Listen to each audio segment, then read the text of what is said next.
You ever just find yourself, like, completely lost down a rabbit hole of true crime? Oh, definitely. I mean, one minute you're folding laundry, Yeah. and the next you're, like, 3 hours deep into some docuseries about a cold case from 1989. Mm-hmm. Or a podcast. Or hitting play on another podcast about a disappearance, and boom, 2 more hours just vanish. It's wild, isn't it? It really is. It feels like this genre isn't just, popular. It's everywhere. It's soaking into every corner of our digital lives. Absolutely. Everything we watch, everything we talk about online. But what is it? What is it about these really dark stories, these, real-life tragedies that hooks us so completely? That's the big question, isn't it? And maybe, more importantly, what's actually happening beneath the surface of that fascination? It's something I think about a lot.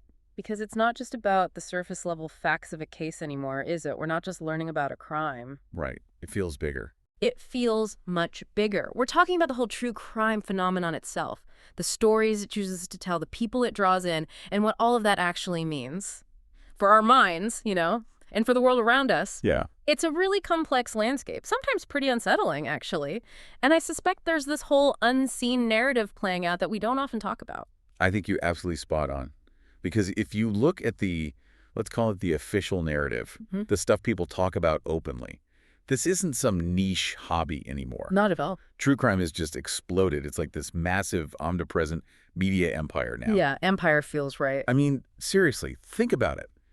Blockbuster films, chart-topping podcasts, entire sections in bookstores, endless TV series, constant news coverage of trials. Round the clock. But then it gets amplified like crazy on social media. Just endlessly. Oh, the social media aspect is huge. We saw it with Gabby Petito. Yeah. Like, the hashtags just blew up on TikTok. It turned a missing person case into this, like, real-time, crowdsourced investigation. For better or worse. Yeah. Exactly. Or the Kyle Rittenhouse trial. Millions of views, analyses flying around online before the jury even decided anything. It was shaping public opinion in real time. Yeah, the influence is undeniable. And then you have Adnan Syed on Serial. That podcast basically changed the game, didn't it? It showed the power of long-form audio storytelling in this space. Completely changed the game. And don't forget the Jeffrey Dahmer series on Netflix. Oh, yeah. These aren't just shows anymore. They're like cultural events. They dominate conversations, headlines for weeks. It's true. And it's not slowing down, is it? Not even a little. This genre is cemented now. It's the biggest subgenre of documentaries, and it's growing faster than any other. Wow. Faster than any other. Yeah. And a lot of that acceleration, you have to admit, it's driven by technology, just how easy it is to access this stuff, share it, and crucially, engage with it. Right, the engagement part. Social media, like you said, it's this massive amplifier, almost unfiltered sometimes. We've seen this whole rise of, citizen sleuths. Armchair detectives. Exactly. People trying to piece together cases online, sometimes with good intentions, sometimes not so much. Like with Gabby Petito. Yeah, with Gabby Petito, you had people on TikTok sharing theories, supposed sightings, analyzing tiny details in her Instagram posts. Did any of it help? Sometimes, maybe. It seemed like some info might have been useful to police.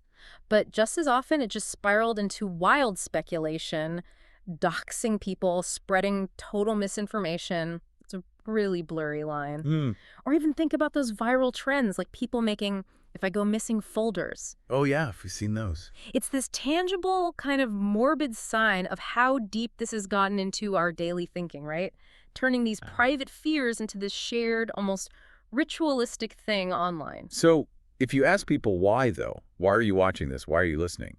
You get the standard answers, the official reasons. Right, the conscious stuff. A lot of it is puzzle solving, isn't it? This like basic human need to understand complex things, to crack the case, see the bad guy get caught. Yeah, the search for justice. I remember hearing this producer talk about it. How people want to overcome chaos, find justice, feel like they know something so the world isn't so terrifyingly random. It's about seeking order, Yeah. in the middle of disorder. Making sense of it. That's definitely the conscious level. And it connects right into this, like, primal curiosity about us, about human nature. The dark side. Exactly. Michael Dye, a defense attorney, called it an urge to understand that which is foreign to most of us.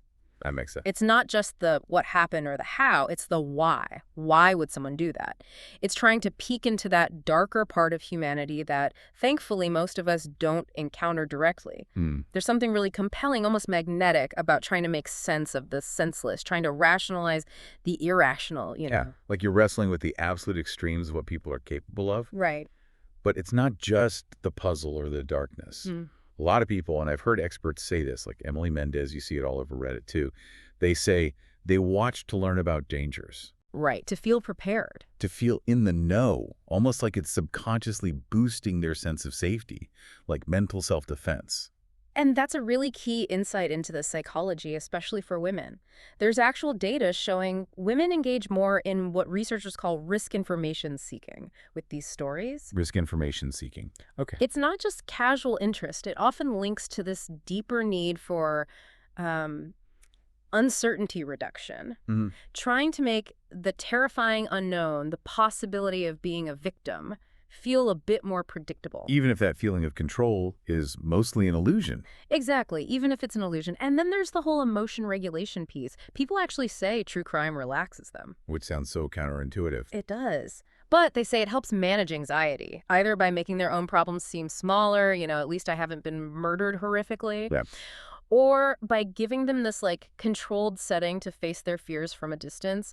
Some psychologists even think it keeps an anxious mind on the edge, which weirdly can feel comforting or familiar to some people. Familiar chaos instead of unfamiliar calm. Something like that, yeah. It's fascinating how the brain works. And it's also fascinating how these motivations seem to differ between men and women. We've seen the stats, right, from this on places like OSF.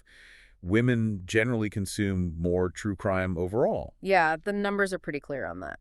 And it's not just more consumption, it's why they consume. Women report much stronger defensive vigilance and emotion regulation motives. Right, whereas men tend to score higher on excitement and authenticity motives. It's like we're drawn to the same dark stuff, but for really different, maybe subconscious reasons. The data really supports that nuance. It also shows that general morbid curiosity, especially curiosity about the minds involved and about bodily harm, predicts consumption more than just curiosity about violence itself. So it's less about the act, more about the psychology and the consequences. Often, yes. And for women, that stronger defensive vigilance motive, it seems directly linked to a higher fear of crime and this perceived need for preparedness to avoid victimization. It speaks to a different set of anxieties, maybe, different societal pressures. Exactly. These stories might be tapping into that, offering this perceived sense of empowerment or maybe just a warning system. Which is where we start peeling back the layers, right? Moving past that official narrative of why people watch into what I think is the unseen narrative. There's a structure here. A system. Yeah, a structural architecture to this whole thing that goes way beyond just individual psychology. Whitney Phillips at U-Oregon, she argues the whole social media system, and maybe the wire media too, is calibrated for views, engagement, and sensationalism. Not ethics. Definitely not ethics or genuine understanding. It's designed for clicks. And that design aggressively pushes everyone, from Netflix down to some random TikToker, to pump out more true crime. Yeah. Because it gets the eyeballs. It feeds the attention economy. And that calibration, that focus on views over ethics, it leads directly to profit-trumping empathy, doesn't it? Absolutely. We've seen these really awful examples where media companies just don't get consent from victims' families. The Dahmer series. Oh, the backlash on that was huge. Huge, and rightly so. It caused immense re-traumatization. Rita Isbell, the sister of one victim, she said, "It's sad that they're just making money off of this tragedy. That's just greed." Her pain became a product. And Hyman Lee's brother from Serial. Same thing. He said, "This is not a podcast. This is real life." It's a brutal reminder that while we might see it as entertainment or education, Real people are reliving their worst nightmares, often without any say in how their story is told. exactly, no voice, no control, just exploited. And that exploitation, that structural influence, it doesn't stop there. It bleeds into the justice system itself. How so? Well, think about how true crime shows frame things. Dramatic investigations, shocking twists, really clear-cut evidence, right? Often sensationalized. Attorney John Delk says this creates unrealistic expectations for justice in the public and maybe even in jurors. Setting the bar too high for prosecutors. Or creating bias. Both, potentially. It can make it really hard for jurors to evaluate a case only on the evidence they hear in court. They come in with all these preconceived notions from the media, Like the Rittenhouse trial you mentioned. Exactly. It was a media storm before day one. Every potential juror had heard about it, seen clips, read commentary. How can you be truly impartial after all that? The system isn't just being watched. It's being influenced, maybe even manipulated for attention.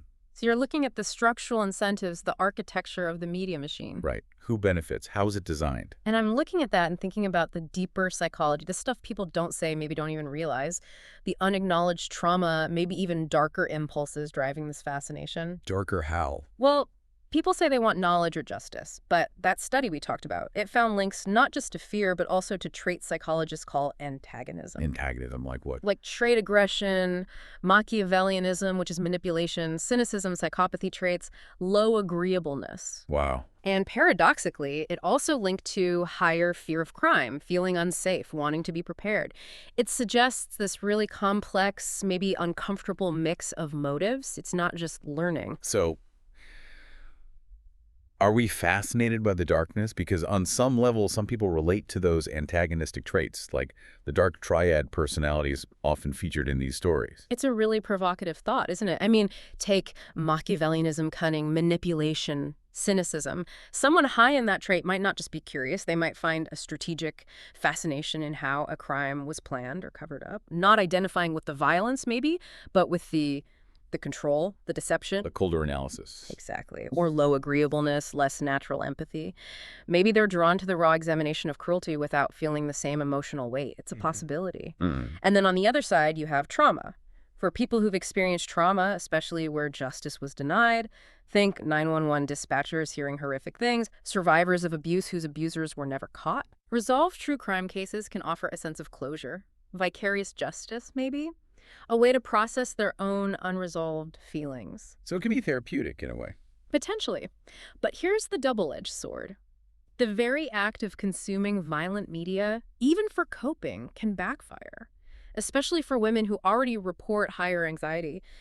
It might actually worsen mental health, not heal it. Like picking at a scab. Exactly. You think you're cleaning the wound, but you might just be making it worse. So it's this cruel paradox. You're trying to cope with fear by diving deeper into things that cause fear. It really seems like it for some people, a psychological trap. And this feeds right into that gendered thing we mentioned, the paradox of fear and preparedness. Women wanting defensive vigilance, emotion regulation. Yeah, often linked to higher anxiety rates and this constant societal awareness of vulnerability, especially to violence from men. It's not just about wanting to be in the know. It's this deeper, almost existential need to reduce uncertainty when facing threats that feel very real, very possible. Like the world feels inherently unsafe. And this is a way to try and map it. Precisely. Trying to find some pattern, some predictability, even if it's a false promise. And you definitely see people pushing back against purely negative interpretations.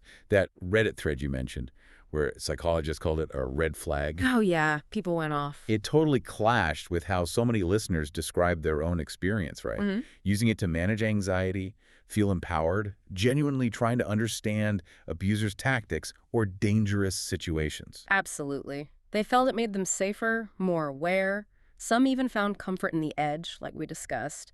That state of heightened anxiety felt more normal, more manageable than trying to be calm. So is the psychologist missing the nuance? Or are listeners maybe rationalizing something that could be harmful? That's the million-dollar question, isn't it? The gap between broad clinical data and individual lived experience. Yeah. It's probably a bit of both, honestly. Human behavior is messy. It's rarely just one thing. It's definitely messy. And that messiness, that mix of psychology and the media machine feeding it, leads us straight into this ethical minefield. Yeah, where fascination turns into exploitation. And maybe even erodes trust. The exploitation of victims and families is just, it's undeniable. We talked about Dahmer, about serial, companies, influencers chasing engagement. They often just bypass consent entirely. Turning private grief into public content, monetizing trauma. And it's not just the initial show or podcast, it's the aftermath, isn't it? The constant online scrutiny, the netizen opinions, the armchair detectives tearing everything apart. It just reopens the wounds over and over. Private tragedy becomes public spectacle. Strangers feel entitled to judge every detail. And the way it gets trivialized sometimes, that's what really gets me. Oh, the makeup tutorials while describing murders? Yes, or true crime and chill. Like, it's just another thriller. It completely desensitizes people to the actual horror, the real human suffering involved. It's a shocking disconnect, but maybe a profitable one in the attention economy. That's the cynical take, yeah. And that trivialization, that sensationalism, it directly distorts how people see justice, how they see reality. Creating those simple villain-saint narratives. Exactly. Oversimplifying incredibly complex situations. Think Amanda Knox, Foxy Noxy. The media narrative completely shapes public perception, often way ahead of the actual facts. Guilt or innocence decided by headlines. And the romanticization of the criminals themselves, that's deeply disturbing. Right. Casting Zac Efron as Ted Bundy, or those fan groups for people like Cameron Herron, with the hashtags demanding justice for him. It's bizarre. It gives the perpetrator this weird spotlight, this admiration, while the victims get erased again. It completely undermines justice by messing with our moral compass. And look, true crime can do good. It can highlight wrongful convictions. The Innocence Project, Serial, Making a Murderer, those led to real reforms, freed innocent people. That's true. It can be a force for accountability. But there's a danger, right? If we only focus on the cases where the system failed, these often dramatic outliers, do we risk making people distrust the entire criminal justice system? That's a valid concern. If pop culture starts influencing outcomes, who gets a podcast, who gets celebrity support? What does that mean for actual justice? Could wealthy families fund narratives to sway public opinion, influence appeals? Where does truth fit in? It raises serious questions about equity.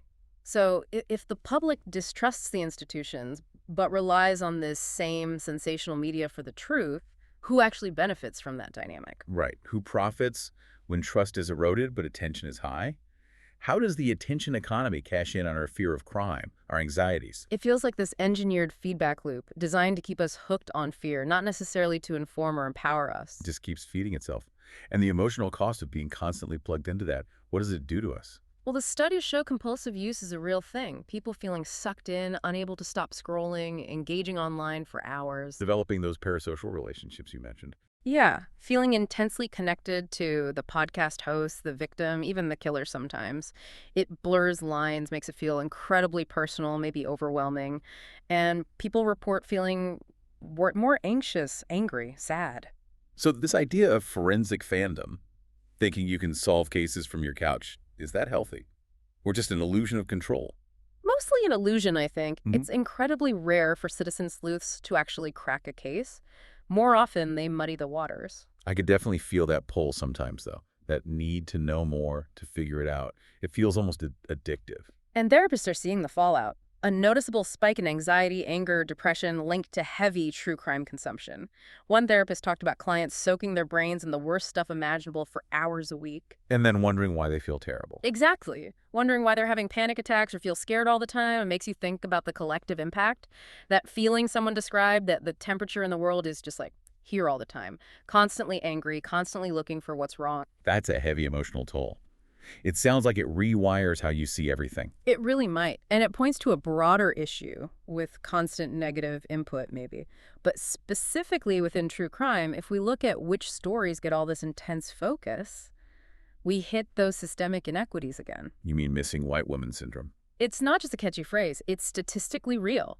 Research consistently shows white women who go missing or are murdered get way more media attention, more headlines, more airtime, more everything. Compared to victims from marginalized groups. Massively disproportionate. It reinforces this idea of the ideal victim, usually white, young, conventionally attractive, vulnerable, seen as more worthy of sympathy, more worthy of coverage. One study found almost every case people recalled involved a white woman. And you're saying this isn't accidental, it's part of the media system's design. I think it has to be. It reflects societal biases, sure, but it's also about what's considered profitable. If stories about young white women historically get more clicks, more ratings... Then the system is incentivized to find and amplify those stories. Exactly. It becomes a feedback loop. The stories that get attention reinforce the bias, marginalizing other victims rather than reflecting the actual broader reality of who experiences crime. It decides whose tragedy matters most. Which means marginalized voices just disappear. They aren't heard. Tragically, yes. The genre often fails really badly to show the reality that marginalized groups, Black, Latinx, Native American women, are disproportionately victims of crime. Their stories are largely invisible in the mainstream. Can you give an example? Think about Faith Hedgepeth, a Native American college student brutally murdered. Horrific case, years of questions. But did it get the same national spotlight as many cases involving white victims? Probably not. Definitely not. And there are over 2,300 missing Native American women and girls in the U.S. It's a crisis that gets almost no mainstream coverage. It's systemic invisibility. So it's not just who gets covered, but how or if they get covered at all. Exactly. And when coverage does happen, it can lean into stereotypes or, like, only focus on Black serial killers, distorting reality. Plus, there are cultural barriers. Some communities, like Native cultures, might be less willing to share trauma publicly for media consumption, Which violences them further. compounding the marginalization. So it's not just individual bias. It's a flaw in how stories that matter get chosen, framed, amplified by this profit-driven system. It props up existing power structures. Yeah. And that, for me, demands more empathy, more awareness from us as consumers, realizing that being able to just block out a scary story, that's a privilege. A privilege many don't have. Exactly. Many minorities, especially women of color, live with their heads on a swivel, constantly assessing threats. Life is scarier. When their stories are ignored, it deepens feelings of isolation, confirms that society doesn't see their pain as equally valid. That feeling of being unseen must be crushing. And the mental health impact is huge. Minorities face higher trauma rates, PTSD, but also more barriers to getting culturally sensitive help. Their stories hold crucial insights for change, but they're often suppressed. We need to listen better, without judgment, without comparing traumas, really examine our own biases. Okay, so we've gone from basic fascination to this tangled web of psychology, media structures, ethics, inequity. It leaves some big questions hanging, doesn't it? Yeah. About the real impact Yeah. and our responsibility. Definitely. Like that cycle of fear if true crime makes us anxious, but we watch it to cope with anxiety. What kind of loop is that? It sounds exhausting. Yeah. And remember that Reddit user, finding comfort thinking, at least I'm not being held captive. Yeah, that stark comparison. Is that resilience? Or is it desensitization? Does it harden us to suffering? It's such a fine line. It's extreme, but clearly resonates with some. And what about the burden of preparedness? All those lessons true crime supposedly teaches. Don't wear earbuds. Check the back seat. Does that constant vigilance fall harder on certain groups, like women? And does it make us paranoid about the wrong dangers? Fixating on rare, sensational crimes instead of more common risks, like car accidents. Skewing our sense of actual risk versus perceived risk. Heavily. And the media platforms, social Yeah. media, what's their ethical duty here? Should they curate more responsibly beyond just missing white woman syndrome, limit comments, fight misinformation harder? And do the citizen sleuths help or hurt? Spread misinformation, exacerbate trauma. It's still debated. It is. These platforms have immense power over the information environment, especially around real tragedies. I'm not sure they've fully grappled with that responsibility. So yeah, the uncomfortable truth seems to be we're consuming these extreme stories for really complex, often contradictory reasons. Yeah. And that pursuit of understanding can lead to empathy, but also exploitation. Preparedness, but also paranoia. Our fascination isn't neutral. It has real consequences. For the people in the stories, for our own minds, for societal trust, we need to be way more conscious of what we consume, why, and the powerful systems feeding that consumption. So we dive into these stories, right? We're chasing understanding, trying to feel some control in a world that feels chaotic. But in chasing the darkness in others, are we actually confronting our own, or are we just propping up the very systems that create these shadows? Maybe the real crime isn't always the one in the documentary. Maybe it's the unexamined impact of our own fascination. This episode is powered by Neon Core Media for stories they said were too real to tell.